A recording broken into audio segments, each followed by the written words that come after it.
నవమాసాలు మోసి పిల్లల్ని కంటికి రెప్పలా చాదిన ఓ తల్లిని కసాయి కుమార్తె హతమార్చింది.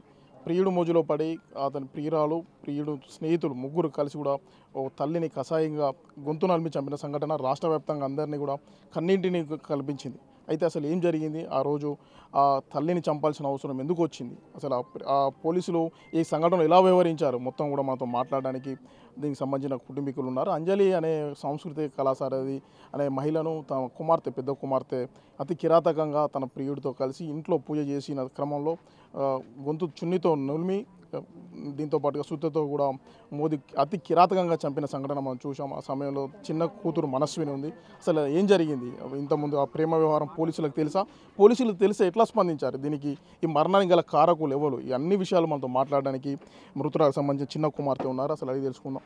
అమ్మాయి చెప్పు, అసలు ఏం జరిగింది, మీ మమ్మీకి ఏం జరిగింది, ఎవరెవరు చంపిల్లు, దీనికి కారణం ఎవరు అనుకుంటున్నాం? చంపిందైతే శివ అనే వ్యక్తి వాళ్ళు, మా అక్క, శివ అనే వ్యక్తి వాళ్ళ తమ్ముడు. వీళ్ళు ముగ్గురు కలిసి మమ్మీ నన్ను బయటికి పంపించుండే ఒక అక్కని తీసుకురమ్మని చెప్పి.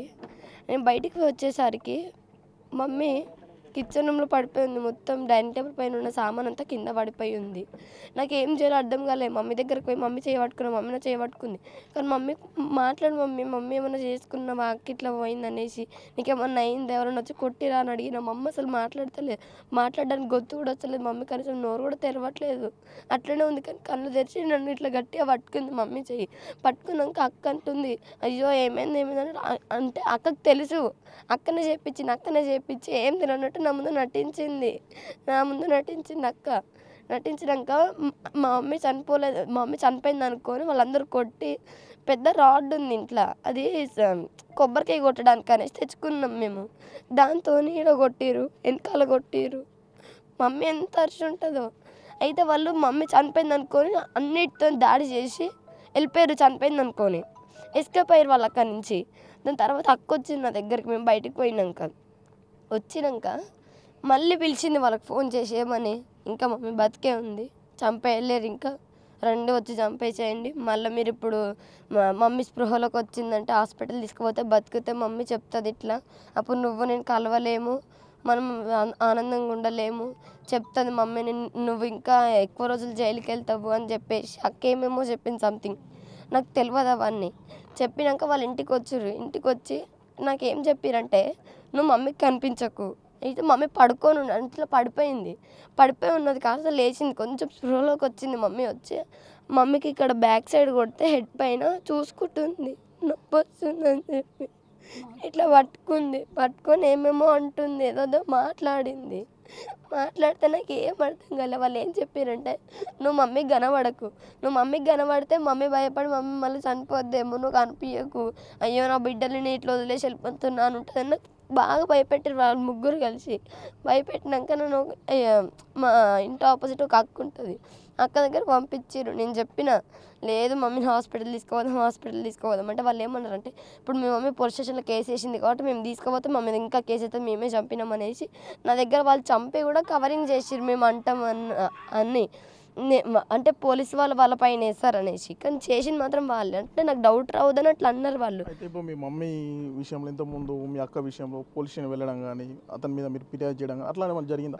జరిగింది. అక్క మొన్న ట్యూస్డే రోజు పోయిన వీక్ ట్యూస్డే రోజు ఆయనతో వెళ్ళిపోయింది అక్క.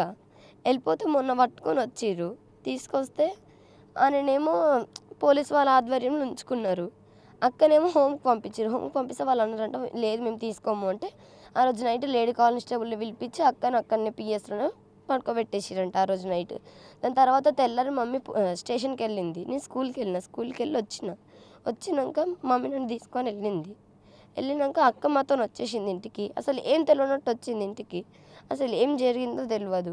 అయితే వాళ్ళు ఊరికి పోయినప్పుడు అనుకున్నట్టు ఇట్లా మమ్మీ ఉంటే ఇట్లా పట్టుకొచ్చేస్తుంది మనల్ని, మమ్మీకి బయట పెద్ద పేరు ఉంది కదా, మనల్ని ఉండనియరు, మనల్ని బతకనియరు, హ్యాపీగా ఉండనియరు, మనల్ని పెళ్లి చేసుకొని అని చెప్పేసి వాళ్ళ తమ్ముడు చెప్పిండు మాకు. ఏమని పోలీసు వాళ్ళకి చెప్పిండంట కొడితే, మేము ఎప్పటి నుంచో ప్లాన్ వేసుకుంటున్నాం మమ్మీని చంపేయాలనేసి అని. మా మమ్మీ ఏం పాపం చేసింది అసలు వాళ్ళకి? 8 నెలల క్రితం పరిచయం అయిన ఆమె కోసం కన్న అమ్మని చంపేసింది. వాళ్ళు ముగ్గురు మాత్రం బయటికి రావద్దు, అసలు వాళ్ళు బయటికి రావద్దు. అక్క మళ్ళీ ఇంటికి వచ్చినాక మమ్మీ ఒక మాట తిట్టలేదు, నువ్వు వెళ్ళిపోయినావు అని. మమ్మీ కొట్టను కూడా కొట్టలేదు అసలు. మమ్మీ అక్కతో కూడా మాట్లాడలేదు. తిన్నావా అని అడిగింది, తినిపించింది మమ్మీ చేత్తో తినిపించినాక ఆ రోజు నైట్ వండుకుందాం అందరం. మొన్న మండే రోజు నాకు మమ్మీ జుట్టు లేపించి స్కూల్కి పంపించింది. ఆ రోజు పోలీస్ వాళ్ళు చెప్పిరంట మెడికల్ టెస్ట్ ఉంది, ఇట్లా వెళ్ళింది కదా దాంతోని ఏమన్నా సంథింగ్ ఏమన్నా అయ్యి ఉంటుంది కదా, మెడికల్ టెస్ట్ చేపిస్తా అన్నారంట. అట్లా అనేసి మండే రోజు పిఎస్కి వెళ్ళిరంట. నేను స్కూల్కి వెళ్ళిపోయినా, మమ్మీ నన్ను స్కూల్కి పంపించింది నాకు టెస్ట్ ఉందనేసి. నేను వెళ్ళిన స్కూల్కి వెళ్ళొచ్చిన. అయితే పోలీసు వాళ్ళు చెప్పారు మధ్యాహ్నం వరకు మమ్మీ అక్క అక్కడే ఉన్నారంట. అయితే ఇంటికి వచ్చినాక మమ్మీ అక్క నేను స్కూల్ నుంచి వచ్చినాక మమ్మీ అక్క పడుకున్నారు. అయితే నేను మమ్మీ వాళ్ళని లేపలేదు, ఎందుకంటే మమ్మీ నిన్న మొన్న అంటే ఇట్లా డిప్రెషన్లోకి వెళ్ళిపోయింది. మమ్మీ అసలు తినలేదు, ఒక్కరోజు కూడా ప్రశాంతంగా పడుకోలేదు. ఈరోజు అక్క దొరికింది కదా పండుకొని ఇద్దాం అనేసి మమ్మీని లేపలేదు. నేను ఫైనల్గా మీ మమ్మీని చంపిన వారికి ఎలాంటి శిక్ష పడాలనుకుంటున్నాం? మీ ప్రధాన న్యాయమైన కోరిక ఏమున్నాయి డిమాండ్స్? సీఎం ముఖ్యమంత్రి గారు అయితే మాకు న్యాయం చేయాలి. వాళ్ళు ముగ్గురు అయితే బయటికి రావద్దు, వాళ్ళకి ఉరి శిక్ష అన్న పడాలి, లేకపోతే జీవితాంతం వాళ్ళ జైల్లోనే ఉండాలి. కానీ బయటికి మాత్రం వాళ్ళు రావద్దు. వాళ్ళు బయటకు వస్తే సమాజానికి ఇంకా నాలాంటి కూతుర్లను ఎంతమందిని అనాథాలని చేస్తారు, అలాంటి అమ్మను అమాయకురాలని చంపేస్తారు, ఎంతమందిని చంపేస్తారు. అంత ప్లాన్గా చంపిండంటే అనే ఇంకెంతమందిని చంపుంటాడు అనే ఎవరికి తెలియదు. ఇలాంటి అన్యాయం ఎవ్వరు కావద్దు. నాకు ఎవ్వరు లేరు, ఇప్పుడు అనాథం చేసేసి నన్ను అందరూ అనాథం చేసిర్రు. మా అక్కను వదలొద్దు, వాళ్ళిద్దరిని కూడా వదలొద్దు. వాళ్ళ ఫ్యామిలీ కూడా సపోర్ట్ చేసింది, వాళ్ళ ఫ్యామిలీ కూడా వాళ్ళ అమ్మమ్మ, వాళ్ళ మామ, వాళ్ళ పిన్ని వాళ్ళు, వాళ్ళ బాబాయ్ వాళ్ళు ఫోన్ చేసి మాతో మాట్లాడిపించిండు అన్నయ్య ఏమని. మా అక్క మాట్లాడింది వాళ్ళ అమ్మమ్మకు ఫోన్ చేసి, అన్న నేను మాట్లాడిన అమ్మని హాస్పిటల్ తీసుకోవాలని చెప్పిన, అక్కేం లేదు. అయితే వాళ్ళ అమ్మమ్మ వాళ్ళకి ఫోన్ చేసి వాళ్ళ అమ్మమ్మ ఏమంటుంది, నువ్వు ఫస్ట్ అంటే వాళ్ళకి కూడా తెలుసు, వాళ్ళు చంపేమన్నారు. ఇప్పుడు ఈ ఫస్ట్ మా మమ్మీకి పెళ్ళై ఉండే వాళ్ళ సైడ్ ఉన్న వాళ్ళు కూడా చెప్పారు, ఇట్లా ప్లాన్ వేసుకురు అందరు కలిసి. వాళ్ళ అమ్మమ్మ వాళ్ళు కూడా సపోర్ట్ చేసిర్రు, శివ వాళ్ళ సైడ్ వాళ్ళు సపోర్ట్ చేసి వాళ్ళ అమ్మమ్మ ఇంటికి వచ్చేసే, నువ్వు వద్దు, నువ్వు ఇంటికి వచ్చేసే. మీరు చెప్పండి, మీ అక్క అంజలి మృతి గల కారణం ఏంది? అసలు వీళ్ళకి పరిచయం ఎట్లా ఏర్పడింది? అసలు ఏం జరిగిందమ్మ? అసలు ఫస్ట్ అమ్మాయికి గత 8 months నుంచి అమ్మాయికి ఇన్స్టాగ్రామ్లో పరిచయం అంట. అబ్బాయిది నల్గొండ డిస్టిక్, నల్గొండలో ఉంటాడంట. అయితే అక్కకు రీసెంట్గా తెలిసిందంటే 1 week బ్యాక్ అమ్మాయి వెళ్ళిపోయిందంట ఇంట్లో నుండి.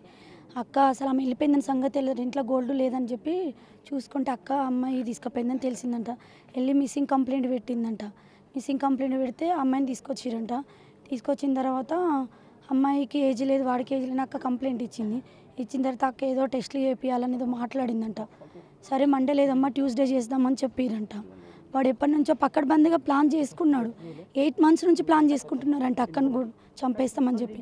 అంటే వాళ్ళు ఎవరైతే అక్కడ దొంగలు వాళ్ళు ఒప్పుకున్నారు మా అక్క గురించి, మేము ఇలా 8 నెలల నుంచి ప్లాన్ చేసుకుంటున్నాం అనేసి ఒప్పుకున్నారు. మా అక్కను మాత్రం కొట్టి చంపించేసారు. ఇలాంటి తల్లి అసలు పిల్లలు కన్నాం కానీ పిల్లల చేతిలో మేము చచ్చిపోతాం, మేము ఎప్పుడు కలగనలేదు. మా అక్కకు పట్టిన గతి ఇంకెవరికి రావద్దు. ఇలా మా కుటుంబాన్ని ఆదుకోండి. సీఎం రేవంత్ రెడ్డి గారికి 2 చేతులు ఎత్తి దండం పెడుతున్నాం. మంత్రి సీతక్క గారికి, రేవంత్ అమ్మ కొండ సురేఖ గారికి, వీళ్ళందరికీ మేము దండం ఎత్తి చేతులు దండుతున్నాం. మా కుటుంబానికి ఒక పాపని మమ్మల్ని కాపాడండి, మమ్మల్ని ఆదుకోండి ఆర్థికంగా. మాకు న్యాయం కావాలి. వాడికి ఉరి శిక్షణ లేదంటే వాడిని మా చేతికన్నా అప్పగించండి. మా అక్కని ఎలా చంపిండో మేమైనా చంపుతాం. ఇది ఒక్కడి మాకు న్యాయం చేయండి సార్. మొత్తానికి అంజలి కుటుంబం వద్ద మొత్తం విషయాచారాలను కొనదికి సంబంధించి సాంస్కృతిక సారథికి సంబంధించిన ఎంప్లాయీస్ ఉన్నారు, తోటి ఎంప్లాయీస్. అసలు అంజలి ఎలా ఉండేది, ఎట్లా ఆమె వ్యక్తిత్వం ఎలాంటిది, ఆ పిల్లల్ని ఎలా చూసుకునేది?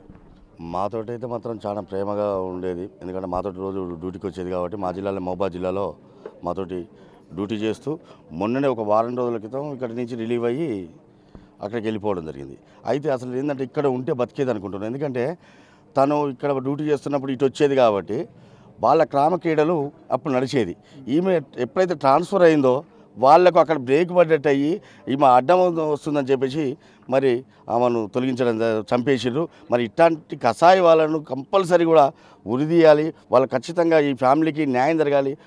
ఒక్కగానొక చిన్న పాప మిగిలింది, మరి కన్న కూతురే కడ తెరిచిందంటే ఇది చాలా ఘోరమైనటువంటిది.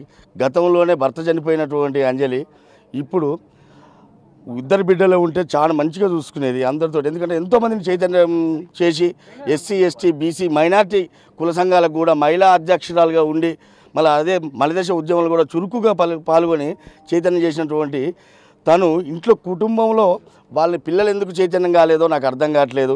మరి అట్లాంటి పిల్లకు కానీ ఆ పిల్ల మరి ఎవరినైతే మరి లవ్ చేసిందో మరి ఎవరి ద్వారా అయితే చెప్పబడ్డదో వాళ్ళందరికీ కూడా కంపల్సరీ శిక్ష పడాలని చెప్పేసి సీఎం రేవంత్ రెడ్డి గారిని మరి ప్రభుత్వాన్ని మరి పోలీసు వారు కనుక ఇంకా అంతకుముందు కేసు పెట్టినప్పుడు వాడిని వదలకుండా ఉంటే ఇది జరిగేది కాదు. అది ఖచ్చితంగా వారు ఎందుకు వదిలారనేది కూడా దాని మీద కూడా మరి ప్రజాప్రతినిధులు ఖచ్చితంగా చర్యలు తీసుకుంటారని కోరుకుంటున్నాం.